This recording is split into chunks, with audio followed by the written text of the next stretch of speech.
برادران ملت اسلامی، السلام علیکم ورحمۃ اللہ وبرکاتہ۔ الحمد للہ الحنان المنان الذي خلق الإنسان وعلمه البيان، والصلاة والسلام على رسوله سيد الإنس والجان وعلى آله وأصحابه ذوي الخير والإحسان، أما بعد فأعوذ بالله من الشيطان الرجيم، بسم الله الرحمن الرحيم۔ إن الله لا يغير ما بقوم حتى يغيروا ما بأنفسهم، وإذا أراد الله بقوم سوءا فلا مرد له، صدق الله مولانا العظيم۔ بارگاہ رسالت مآب صلی اللہ علیہ وسلم میں درود پاک کا ہدیہ پیش کریں۔ اللهم صل على سيدنا محمد معدن الجود والكرم وآله وأصحابه الكرام وابنه الكريم وبارك وسلم صلاة دائمة سرمدا أبدا۔ حالات زمانہ کے اعتبار سے اور ہماری حالتوں کے اعتبار سے ایک بہت ہی عمدہ شعر ہے جو بالکل صادق آتا ہے۔ قوت فکر و عمل پہلے فنا ہوتی ہے، قوت فکر و عمل پہلے فنا ہوتی ہے جب کسی قوم کی شوکت پہ زوال آتا ہے۔ یوں ہی کوئی قوم نہیں مرتی، کسی قوم کے اوپر زوال آتا ہے تو سب سے پہلے اس قوم کے اندر سوچنے سمجھنے کی صلاحیت ختم ہو چکی ہوتی ہے، تب جا کر کے زوال آتا ہے۔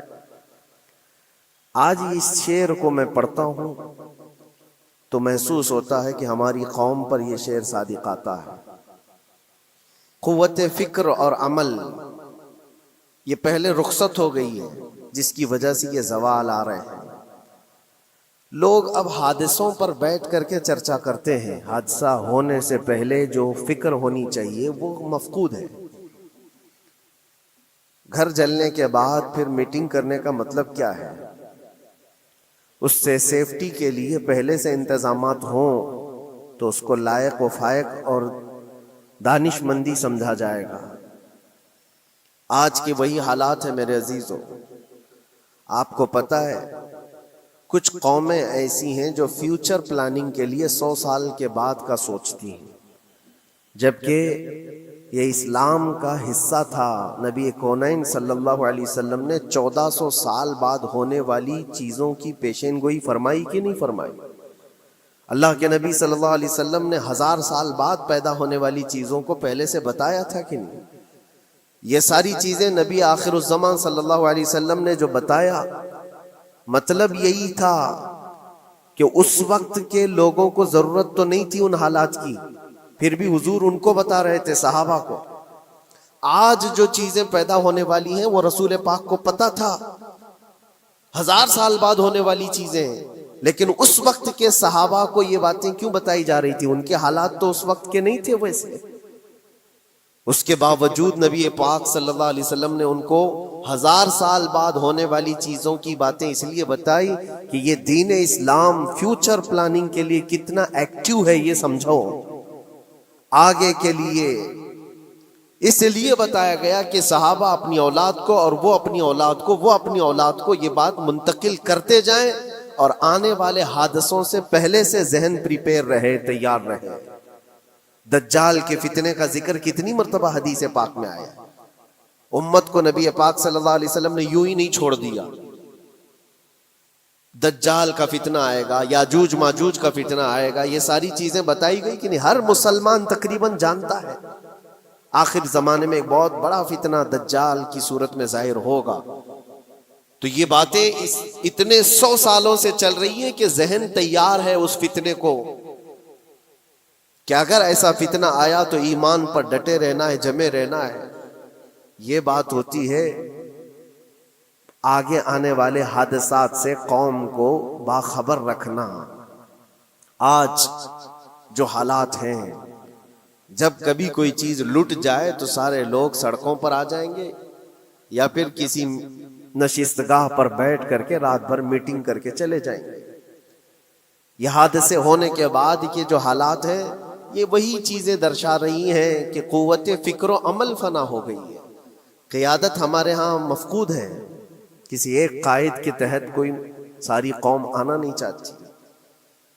آپ کیا سمجھتے ہیں کہ جو ہمارے ساتھ حالات پیش آ رہے ہیں، کبھی مسجدوں کو لے کر، کبھی خانقاہوں کو لے کر، کبھی بزرگوں کے نام کو لے کر، اب ہمارے وقف کی جائیداد کو لے کر، یہ سارے جو معاملات ہیں یہ اچانک آنے والی چیزیں نہیں ہیں. بھانپ لیا گیا ہے تمہاری پوری طبیعت کو، تمہارے مزاج کو، کہ فکر و عمل کی قوت ان کی ختم ہو چکی ہے. ان کو دو چند چیزوں میں ہی راضی کیا جا سکتا ہے.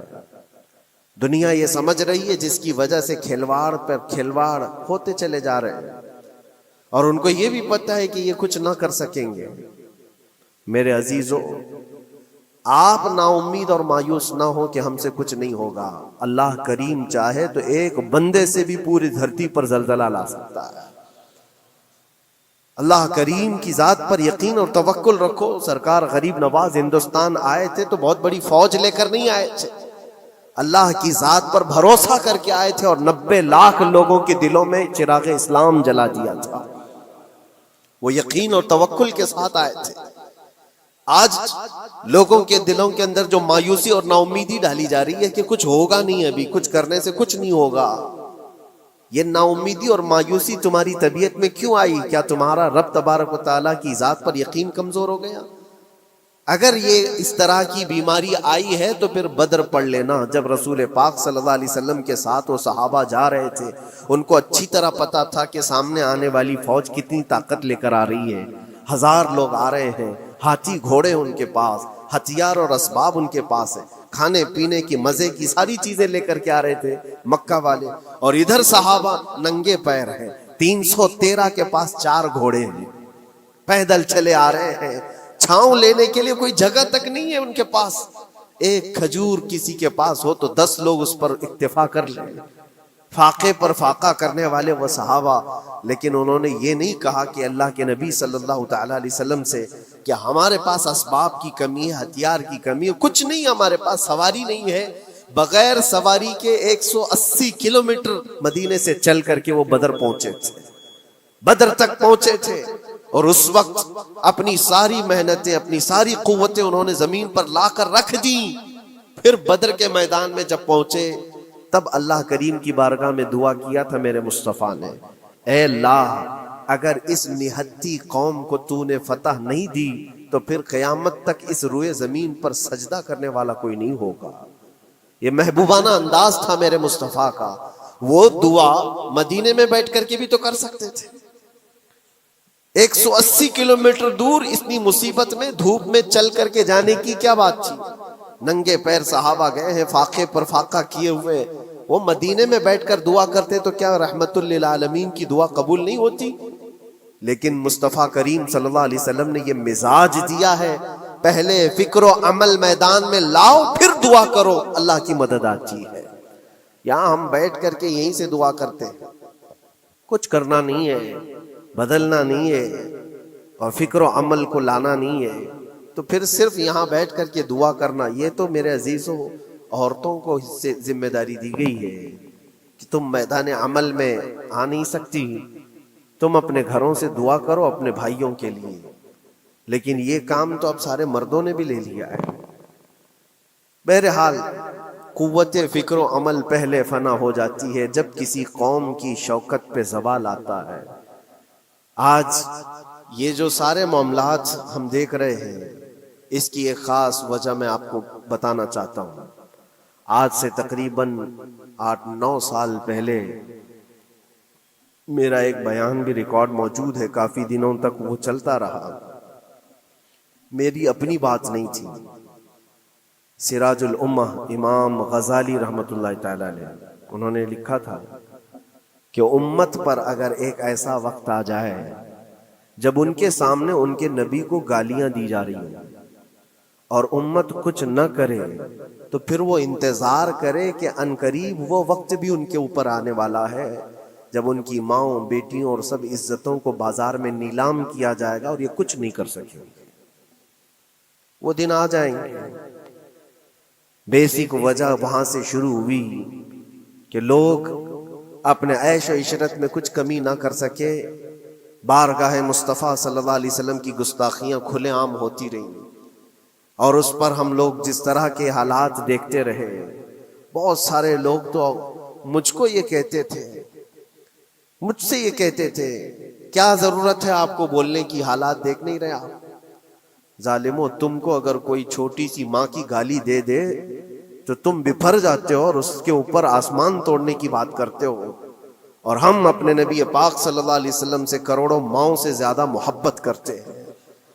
اس رسول پاک صلی اللہ تعالی علیہ وسلم پر کوئی بھونکتا رہے اور اس کا جواب نہ دو، تم یہ کہتے ہو مصلحت ہے، حالات ایسے ہیں یہ، تو پھر اپنا یہ لباس بدل دینا چاہیے، اپنا نام بدل دینا چاہیے۔ پھر اس دائرہ اسلام میں رہ کر کے مطلب کیا ہے؟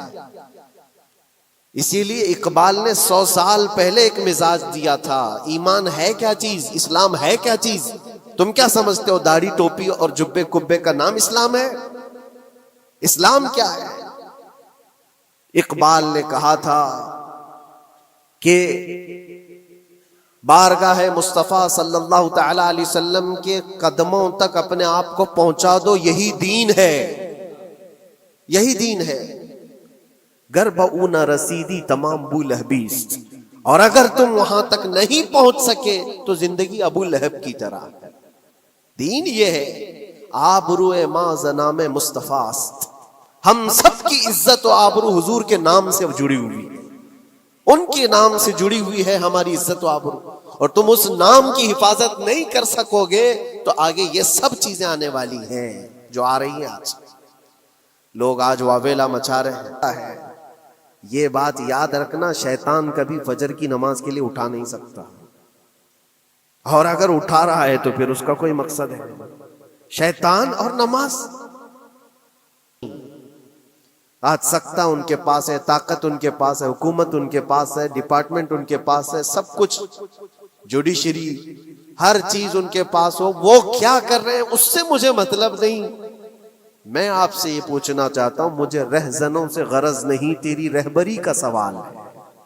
تم خیر امت ہو، رسول پاک کی امت میں ہو، تمہاری بھومکا جس کو کہا جاتا ہے، تمہاری یہاں پر زندگی کے معاملات یہ بہت زیادہ اہمیت کے حامل ہیں۔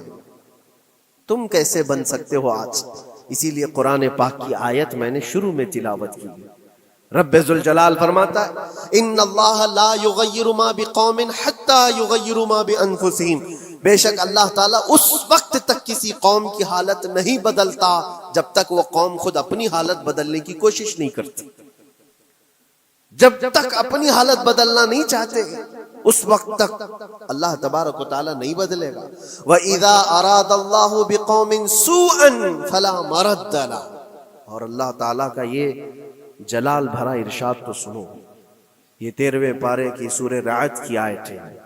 اللہ کریم فرماتا ہے، اور جب اللہ کسی قوم کے ساتھ سختی کا معاملہ کرنا چاہے، پکڑ کرنا چاہے، تو پھر کوئی طاقت اس کو ٹال نہیں سکے گی۔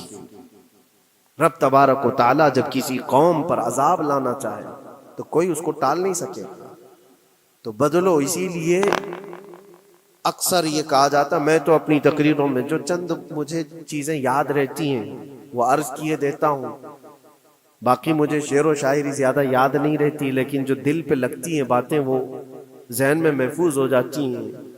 کسی شاعر نے کہا تھا، جگہ جگہ کے تھک چکے ہیں تمہیں یہ ہنگامے، نشاتے لذت خواب گراں بدل ڈالو۔ کیا مطلب ہے؟ روز ایک ایک ہنگامہ ہوتا ہے، تم کو جگا رہا ہے، اٹھ جا اے مسلمان، اٹھ جا۔ نشاتے لذت خواب گراں بدل ڈالو، لمبی نیند سونے کی جو عادت پڑی ہوئی ہے اس مزے کو بدل ڈالو۔ غلط روی سے منازل کا بعد بڑھتا ہے، مسافروں روش کارواں بدل ڈالو۔ شاعر نے کہا ہے، ادھر ادھر کی لے میں چلتے رہو گے تو منزل لمبی ہو جائے گی۔ جس راستے پر تمہیں چلنا ہے اگر بار بار ادھر ادھر مڑتے رہو گے، غلط روی اس کو کہتے ہیں، غلط چلنے سے منازل کا بعد بڑھتا ہے، منزل لمبی ہو جاتی ہے، جہاں پہنچنا تھا وہاں پہنچ ہی نہیں پاؤ گے۔ اسی لیے شاعر کہتا ہے، مسافروں روش کارواں بدل ڈالو، قافلے کے چلنے کا جو طریقہ ہے اس کو بدل لو تم۔ یہ پوری کی پوری بات ہم پر فٹ ہوتی ہے. چلنے کا انداز بدل ڈالو اے نوجوانوں.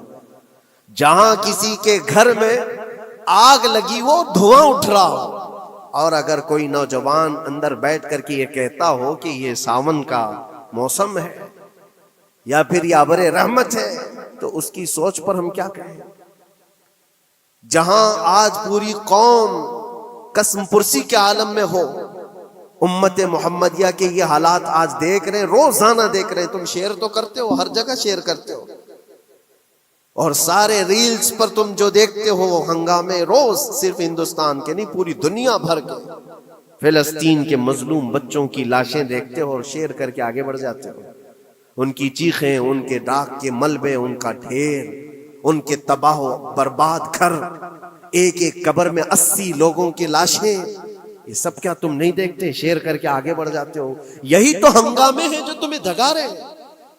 جگہ جگہ کے تھک چکے ہیں تمہیں یہ ہنگامے خود ہی تھک گئے. یہ اٹھتا نہیں ہے. ایک دور وہ تھا 100 سال پہلے کا، جب یہاں پر موجود انگریز اس قوم کو دیکھ کر یہ کہنے پر مجبور ہو گیا تھا، یہ فاقہ کش موت سے ڈرتا نہیں ذرا، بھوکیوں پر بھوکا رہتا ہے لیکن موت سے ڈرتا نہیں. روح محمدی اس کے بدن سے نکال دو. روح محمدی ان کے بدن میں تھی. انگریز تھر تھراتے تھے. اس قوم کا کوئی جواب ہی نہیں ہے. سب سے زیادہ اگر کسی چیز سے ڈرایا جا سکتا ہے تو موت سے، اور یہ قوم ایسی ہے کفن تو اپنے کندھے پر لے کر گھومتی ہے، جہاں موت آ جائے سو جائے. یہ فاقہ کش موت سے ڈرتا نہیں ذرا. روح محمدی اس کے بدن سے نکال دو. یہ کس کی بات تھی؟ انگریزوں کی بات تھی. اور آج حالات بدل گئے. سارا کا سارا زمانہ تم پر آج بھوکے بھیڑیا کی طرح جھپٹ پڑا ہوا ہے. اور ان حالات میں آپ سے سوال کرتا ہوں، ایک طرف تیز آندھیاں چل رہی ہیں، ایک طرف گھر کے اندر آگ لگی ہوئی، ایک طرف بھوک اور پیاس کی شدت ستا رہی ہے، ایک طرف تمہارے بھائی بہنوں کی بیماریاں ستا رہی ہیں. جب اتنے سارے معاملات ہو تو اے نوجوانوں بتاؤ تم کیا کرو گے اس وقت؟ رات بھر بیٹھ کر گیم کھیلو گے؟ کیا یہ گیم کھیلنے کا وقت ہے؟ اس نوجوان پر کیا یہ افسوس نہیں ہوتا کہ اس کے پوری امت کے حالات ایسے ہیں کہ بچوں کی چیخیں نکل رہی ہیں اور اس کو پب جی سے فرصت نہیں ہے، ریل بنانے سے فرصت نہیں ہے، یہ مجرے کرتا ہوا گھوم رہا ہے. مسجدیں ویران کیوں ہیں؟ خالی کیوں ہیں؟ تم نے مسجدوں کو ویران رکھا تو مسجدیں تباہ ہونے شروع ہو گئیں، دوسروں کی نظر ہونے لگ گئیں اور اس پر لوگوں کی غلط نظریں پڑنے لگ گئیں. آ جاؤ اے مسلمانوں میرے مصطفیٰ کریم صلی اللہ تعالی علیہ وسلم کی ہدایات پر. ایک بات چیلنج کے ساتھ کہتا ہوں، تمہارا نام اگر نبی پاک صلی اللہ علیہ وسلم کے نام سے جڑا ہے تو یہ چیلنج کے ساتھ میں کہتا ہوں، اس رہتی دنیا میں تمہیں پوری طاقتیں مل کر وہ عزت نہیں دے سکتی جو میرے مصطفیٰ کے قدموں کی وابستگی دے گی. کوئی تمہیں عزت نہیں دے سکتا. تمہیں وہیں آنا پڑے گا، اسی پوائنٹ پر آنا پڑے گا جہاں پہنچ کر کے خالد بن ولید نے عزت پائی تھی. اسی نقطے پر آ کر جمع ہو جاؤ جہاں عمر پہنچے تھے تو فاروق اعظم بن گئے تھے. اسی نقطے پر آ جاؤ جہاں علی پہنچے تھے تو حیدر کرار بنے تھے. ہر ایک کو عزت اسی بارگاہ سے ملی ہے. اور جو کچھ بھی معاملات ہو رہے ہیں اس کی ایک وجہ یہی ہے، ناموس رسالت پر تم نے ہلکے پن کا اظہار کیا تو پھر ہمارے سارے مسئلے داؤ پہ لگ جائیں گے. سارے مسئلے. یہ تو وقف ہے. ابھی دیکھو آگے کل تمہاری اذانیں نشانے پر ہیں، تمہاری جماعت کی نمازیں نشانے پر ہیں، تمہاری مسجدیں بھی نشانے پر ہیں کہ تم اپنے گھروں پر بھی جمعہ پڑھ سکتے ہو، چھتوں پر بھی نمازیں پڑھ سکتے ہو. یہ سب معاملات آئیں گے. برقع، حجاب، ٹوپی، داڑھی ویسے ہی چل چکے ہیں مسئلے. ہر چیز نشانے پر ہے. ارے تمہارے کھانے بھی نشانے پر ہیں، تم کیا کھاؤ گے کیا بچاؤ گے یہ بھی نشانے پر ہے. یہ سارے مسائل صرف اسی بنیاد پر ہے. قوت فکر و عمل پہلے فنا ہوتی ہے جب کسی قوم کی شوکت پہ زوال آتا ہے. اور یہ ایک بات یہ بھی میں بتا دوں، اقبال نے سچ کہا تھا، ان کے جو ہم غلام تھے خلق کے پیشوا رہے، ان سے پھرے جہاں پھرا پھر آئی کمی وقار. جو کچھ بھی ہوا ہے ہماری عزت و وقار میں کمی کا مسئلہ ان سے پھر جانے کی وجہ سے، نبی پاک سے تم دور ہوئے، یہ عزتوں اور وقاروں میں کمی ہے۔ عجیب سی بات نہیں ہے، یہ دوگلا پن نہیں ہے۔ میں ان نوجوانوں سے پوچھتا ہوں، نبی پاک صلی اللہ علیہ وسلم سے سچی محبت کا اظہار کرتے ہو، حضور سے اپنی جان سے زیادہ محبت کی بات کرتے ہو، لیکن جب ان کے اخلاق کی بات کی جائے تو تمہیں اخلاق ان کے پسند نہیں ہے؟ حضور پاک کا چہرہ نہیں پسند ہے، حضور پاک کے لباس تمہیں نہیں پسند ہے، تو پھر کون سی محبت کی بات کرتے ہو؟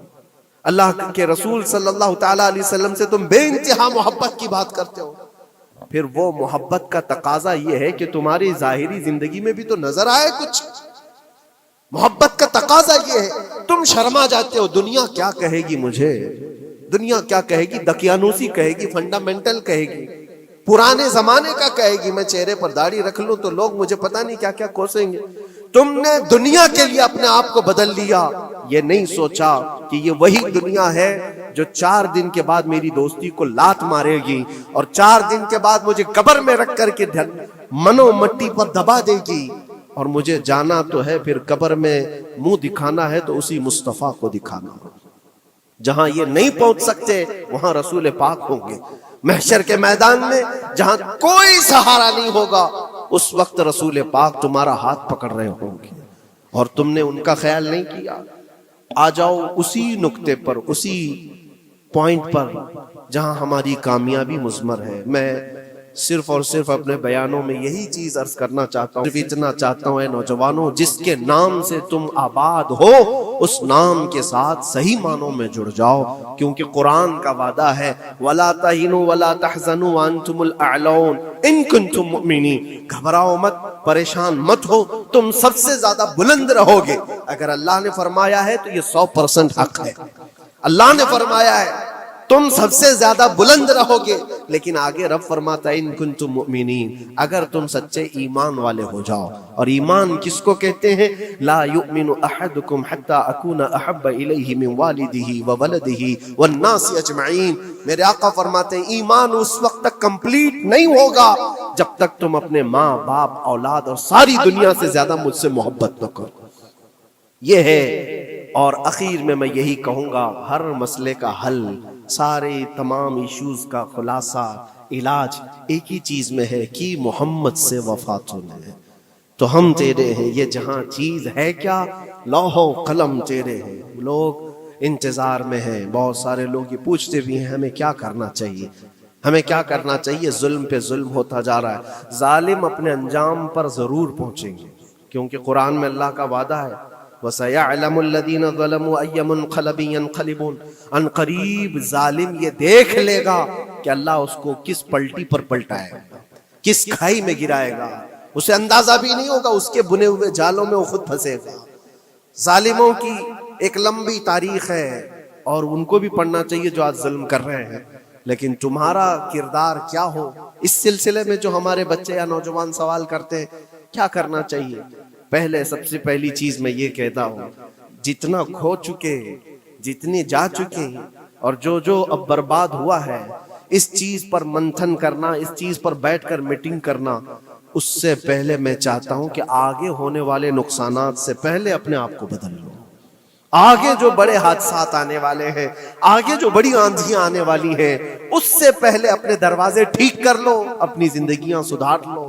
جو ہو گیا ابھی، یہ نقصان تو بہت بڑا نقصان ہے امت کا، جو کچھ بھی ہوا ہے، مسجدیں، معبدیں، خانقاہیں، مزارات، اولیاء کی ذات، بزرگوں کے نام، قرآن، اسلام، دین، یہ ساری چیزوں پر جو حملے ہوئے، لیکن آگے چل کر کے تمہارے وجود پر سوال ہوگا، تمہاری نسلوں پر سوال ہوگا، تمہارے علم دین پر سوال، تمہاری محراب پر، تمہارے ممبر پر۔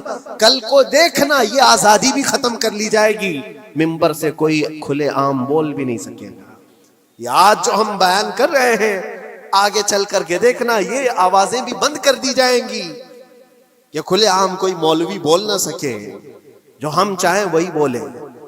میرے عزیزوں، اس وقت کے ان حادثوں سے بچنے کے لیے میں کہتا ہوں ابھی اپنے آپ کو بدل لو، مسافروں روش کارواں بدل ڈالو۔ اٹھو وگرنہ حشر نہ ہوگا پھر کبھی، دوڑو کہ زمانہ چال اپنی چل گیا۔ اللہ کریم ہم سب کی قوت فکر و عمل پھر سے عطا فرمائے۔ رب تبارک و تعالی ہمیں اتحاد و اتفاق نصیب فرمائے۔ رب تبارک و تعالی دامن مصطفیٰ میں سارے مسلمانوں کو جمع ہونے کی توفیق عطا فرمائے۔ گنبد خضرا کی چھاؤں میں مولا ہمیں عزت و وقار عطا فرمائے۔ رب تبارک و تعالی ظالموں کو جلد ان کے ٹھکانے پر پہنچا دے۔ اے کریم خدا ارحم الراحمین، مولا ہمارے شعائر اسلام کے ساتھ جو کچھ بھی ہو رہا ہے، غیب سے تو مولا مدد کے اسباب پیدا فرما دے۔ ہمارے درمیان مولا قیادت اور سچی قیادت عطا فرما۔ اے کریم خدا ارحم الراحمین، خصوصاً تیرے دربار میں التجا ہے مولا، فلسطین کے نہتے مظلوموں کی غیب سے مدد فرما۔ جبرائیل امین کی تائید انہیں عطا فرما۔ رحمت کے فرشتوں سے ان کی مدد فرما۔ مولا پورا شہر راکھ کے ڈھیر پر ہے، اے کریم خدا خوشیاں دیکھے انہیں زمانہ بیت گیا، مولا ان کے گھروں میں خوشیاں عطا فرما۔ اے اللہ ان بلکتی ہوئی ماؤں کو، ان کی جو گودیں اجاڑ دی گئی ہیں، ان کے گھر جو برباد کیے گئے ہیں، ان کے شہیدوں کو قبول فرما، ان کے زخموں کو مولا تو شفا عطا فرما۔ اے کریم خدا خصوصیت کے ساتھ ان کے ہمارے اور تیرے دشمنوں کو ہلاک و برباد فرما دے، ان کی زمین ان کے لیے تنگ فرما دے۔ ربنا وآتنا ما وعدتنا على رسلك ولا تخزنا يوم القيامة انك لا تخلف الميعاد برحمتك يا ارحم الراحمين، وآخر دعوانا ان الحمد لله رب العالمين۔